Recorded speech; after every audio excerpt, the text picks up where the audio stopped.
1 April पासून या वस्तू प्रचंड स्वस्त होणार. संपूर्ण देशासाठी एक आनंदाची बातमी समोर आली. लॉकडाऊन रद्द झालं. नरेंद्र मोदींचा धडाकेबाज निर्णय. सगळ्या अफवा खोट्या ठरल्या. जेव्हा मोदीजींनी सांगितलं लॉकडाऊन रद्द झालं, लॉकडाऊन लागणार नाही. सरकारच्या एका निर्णयामुळे या 100 वस्तू स्वस्त होणार. सरकारने या वस्तूंची यादी आता जाहीर केली आहे. एक मोठी घसरण होणार आहे, एक मोठी कपात होणार आहे. लोकांचा यावर भरोसा बसत नाहीये, त्यामुळे सरकारने ही यादी प्रसिद्ध केली. या वस्तू अशा आहे की ज्या दररोज लागणाऱ्या आहेत, ज्यामध्ये पेट्रोलचे भाव आहेत, डिझेल, त्याचबरोबर गॅस सिलेंडर आहे. या 3 वस्तूंचे भाव तर इतके कमी झाले की जे पाहून अक्षरशः लोक खुश झाले. 1 एप्रिल नंतर या वस्तू किती रुपयाने कमी होणार याचा भाव स्वतः पत्रकार परिषदेमध्ये सांगितला गेलाय. सगळ्यात मोठी खुश करणारी गोष्ट म्हणजे खाद्यतेल. जे खाण्याचं तेल वापरलं जातं ते तेल देखील प्रचंड कमी होणार आहे. भारत सरकारने GSTच्या संदर्भातला एक असा मोठा निर्णय घेतलाय. तसेच युद्धाच्या संदर्भात एक महत्त्वाची बातमी आल्याने, लॉकडाऊन रद्द झाल्याने सर्व लोकांसाठी आनंदाची बातमी आली. अशा काही वस्तू आहेत ज्या अतिशय महत्त्वाच्या आहेत. जवळपास 100हून अधिक वस्तू आहेत की ज्यांचे भाव आता प्रचंड कमी होणार आहेत. या भावातील घसरणीमुळे सर्व लोकांचा खर्च आता निम्म्याहून कमी होणार. मग या कोणत्या वस्तू आहेत की ज्यांचे भाव कमी होणार? तसेच कोणत्या अशा 15 वस्तू आहेत की ज्या महाग होणार आहेत? व्हिडिओमध्ये आपण सरकारने जी यादी दिली आहे ती यादी तुम्हाला आम्ही दाखवणार आहोत. कारण की सरकारने लॉकडाऊन रद्द केला आहे, पण काही महत्त्वाचे नियम घालून दिलेले आहेत. पूर्वी सगळ्या वस्तू सगळ्यांना मिळायच्या, पण आता सगळ्यांना सगळ्या वस्तू मिळणार नाही. अतिशय महत्त्वाचे 3 नियम आता लागू केलेले आहेत. या नियमानुसारच वस्तू मिळणार. म्हणजेच वस्तू स्वस्त झाल्या, पण 3 नियम पाळणाऱ्यालाच या वस्तू स्वस्त मिळणार. त्यामुळेच व्हिडिओमध्ये आपण सगळ्यात आधी 1 एप्रिल पासून कोणत्या 100 वस्तू स्वस्त होणार, कोणत्या 15 वस्तू महाग होणार, कोणते ते 3 नवे नियम आहेत की ज्याच्या माध्यमातून सगळ्या वस्तूंचं वाटप होणार, अशी सविस्तर माहिती आता पाहणार आहोत. लक्षात घ्या, जग आता युद्धाच्या उंबरठ्यावर आहे. महागाई प्रचंड वाढण्याचे संकेत मिळत होते आणि म्हणूनच सरकारनं करामध्ये कपात करून लोकांचा खर्च कमी करण्यासाठी अतिशय क्रांतिकारी निर्णय घेतला आहे. पण हा निर्णय घेत असताना वस्तू स्वस्त केल्यात, पण कडक नियम घालून दिले. मग या नियमांचं पालन जर केलं तरच स्वस्त वस्तू मिळणार. त्यामुळेच व्हिडिओमध्ये सगळ्यात आधी आपण वस्तूंची यादी पाहतोय. कोणत्या कोणत्या वस्तू स्वस्त झाल्यात, कोणत्या कोणत्या वस्तू महाग झाल्यात, कोणते ते 3 नवे नियम लागू केले आहेत की ज्याच्या माध्यमातून या वस्तू तुम्हाला स्वस्त मिळणार. पहा, 2 दिवसापूर्वी एक अफवा उठली होती, ती म्हणजे लॉकडाऊन लागणार. या सगळ्या अफवा आता खोट्या ठरल्या. कारण की सरकारने निर्णय घेतला ज्यामुळे युद्धाचा परिणाम आता भारतावर अजिबात होणार नाही. 2 दिवसापूर्वी तुम्ही पाहिलं असेल, सगळीकडे रांगा लागल्या होत्या. पेट्रोल पंपावर रांगा होत्या, तर काही लोक किराणा दुकानात जाऊन सामानाची खरेदी करत होते, तर काही लोक गॅसची टाकी घरी आणून ठेवत होते, तर काही लोक 6 महिन्यांचं रेशन भरून ठेवत होते. पण आता त्याची गरज नाही, कारण की सरकारनं स्पष्ट सांगितलं की कुठलाही भाव वाढणार नाही, उलट भाव कमी होणार. 10 अशा गरजेच्या दररोज लागणाऱ्या वस्तू आहेत, त्यांचे भाव भयानक कमी होणार. मग ते भाव किती रुपयाने कमी झाले, नवीन भाव कसे लागू होणार, तसेच कोणत्या 15 वस्तूंचे भाव वाढणार, कोणते ते 3 नवे नियम लागू केले आहेत, सगळी सविस्तर माहिती व्हिडिओमध्ये तुम्हाला सांगणार आहे. आता तुमचा वेळ वाया घालवता एक एक करून गोष्टी तुम्हाला सांगतोय. प्रत्येक गोष्टीची यादी आपण पाहतोय. वस्तूचे भाव आधीचे किती, नवीन किती लागू होणार, कोणत्या कोणत्या गोष्टींचे भाव वाढले, टप्प्याटप्प्याने सांगतोय. आणि सगळ्यात महत्त्वाची माहिती म्हणजे पेट्रोल, डिझेल आणि गॅसचे भाव नेमकं किती झाले हे तुम्हाला सांगणार आहे. पहा, सगळ्यात पहिली जी गोष्ट ती स्वस्त होणार ती म्हणजे कपडे आणि चपला.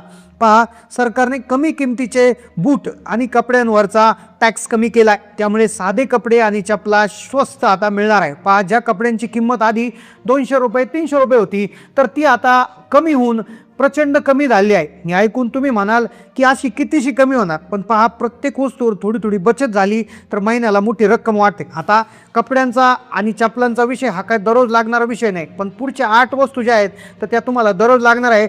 सगळ्यात मोठी आनंदाची बातमी पेट्रोल, डिझेल आणि गॅसच्या बाबतीतला आहे. त्यामुळे त्याचे भाव पाहिल्याशिवाय व्हिडिओ बंद करू नका. दुसरा मुद्दा, दुसरा जो विषय आहे, दुसरी जी वस्तू आहे ती म्हणजे पर्सनल केअर प्रॉडक्ट्स. म्हणजे काय की शॅम्पू, टूथपेस्ट, साबण अशा वस्तूंचा जो GST होता तो 18% होता, तर तो 18%वरून घसरून तो तब्बल 5%वर आणलाय. ऐकलं का? 18% 5, म्हणजे या वस्तूच्या किमतीत मोठी घट पाहायला मिळणार आहे. लक्षात घ्या, पूर्वी 100 रुपयाला जर एखादी वस्तू होती तर त्याच्यावर ती वस्तू ॲक्च्युली ती जर आपण बघायला गेलं तर ती 82 रुपयाचीच होती. त्याच्यावर सरकार 18 रुपये लावत होतं. आता तीच वस्तू तिच्यावर 18 रुपये न लावता सरकार फक्त 5 रुपये लावणार, म्हणजेच ती वस्तू तुम्हाला 82 अधिक 5 86 रुपयाला मिळणार. म्हणजे 100 रुपयाची वस्तू 86 रुपयाला तुम्हाला असं मिळणार आहे. साधारणपणे असा एक हिशोब तुम्ही धरू शकता. आता तुम्ही रोज शॅम्पू वापरता, टूथपेस्ट वापरता, रोज साबण वापरता, या सगळ्या गोष्टी स्वस्त होणार. आता हा झाला पहिला. दुसरा विषय. आता तिसरा, यामध्ये आता सगळ्यात महत्त्वाची गोष्ट दूध आहे. पहा, चहाशिवाय दिवसाची सुरुवात होत नाही, दुधाच्या पदार्थाशिवाय जेवण संपत नाही. तर अशा पद्धतीची जे दूध आणि दुधाचे पदार्थ आहे ज्यामध्ये बटर, तूप, चीज, त्याचबरोबर सुका मेवा, तर अशा याच्यावर जो टॅक्स 12% होता तर तो 12%हून 5%वर आणला आहे. आता तूप, बटर, चीज हे सगळं स्वस्त मिळणार. आता तुम्ही म्हणाल दुधाचे भाव कमी होतील का? पण दुधाच्या किमती राज्य सरकारवर अवलंबून असतात.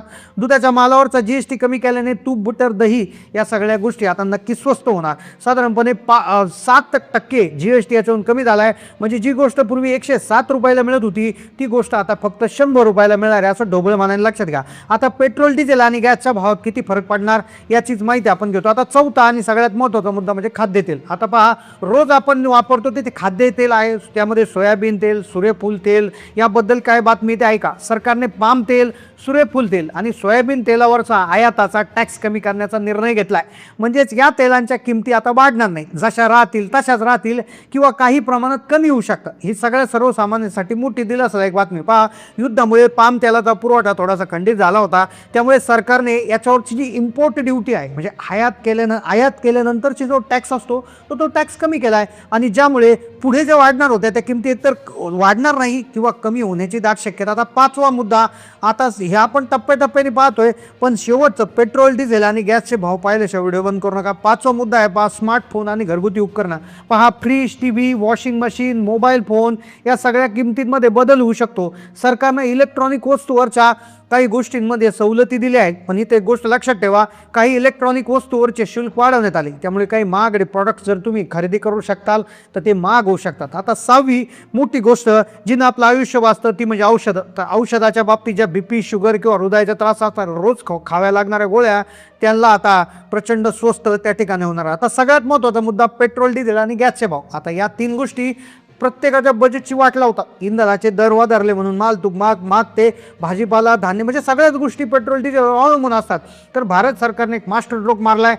भारत सरकारने पेट्रोलवरचा जो कर आहे, जो राज्य सरकार, केंद्र सरकारला लावत असायचा, जो आधी 13 रुपये होता तो आता 10 रुपयावर आणला आहे. म्हणजे लिटर मागं 3 रुपयाची कपात झाली. म्हणजे दर महिन्याला तुम्ही जर 50 लिटर तेल वापरत असाल तर साधारणपणे 150 रुपये सरळ सरळ तुमचे वाचणार आहे. तर डिझेलच्या माध्यमातून देखील 2 ते 5 रुपयाची जी आहे ती फरक तुम्हाला इथे जाणून येणार. त्यानंतर गॅसचे जे दर आहे ते दर महिन्याचे 1 तारखेला बदलतात. नक्कीच आता 31 मार्च नंतर जे आहे गॅसचा दर देखील बदलणार आहे, अशी बातमी त्या ठिकाणी समोर आली. तर थोडक्यात झालं, चपला, कपडे असतील, शॅम्पू, साबण, तूप, बटर, चीज, खाद्यतेल याचे भाव एका लिमिटपर्यंत राहतील. पण सगळ्यात मोठी आनंदाची बातमी, पेट्रोल, डिझेलच्या भावामध्ये सरकारने कर कपात केल्यामुळे पेट्रोल, डिझेलचे भाव कमी होणार आहे. आता सगळ्यांना अतिशय महत्त्वाची गोष्ट आहे की सरकारनं कर कमी केला आहे, पण त्याचा फायदा तुमच्यापर्यंत पोहोचतोय का हे तुम्ही नक्की कमेंट करायचं आहे. 1 एप्रिल नंतर तुमच्या भागात पेट्रोल, डिझेलचे काय भाव आहेत ते नक्की तुम्ही कमेंट करायचे आहे. चॅनलला नवीन असाल सबस्क्राईब करा. धन्यवाद.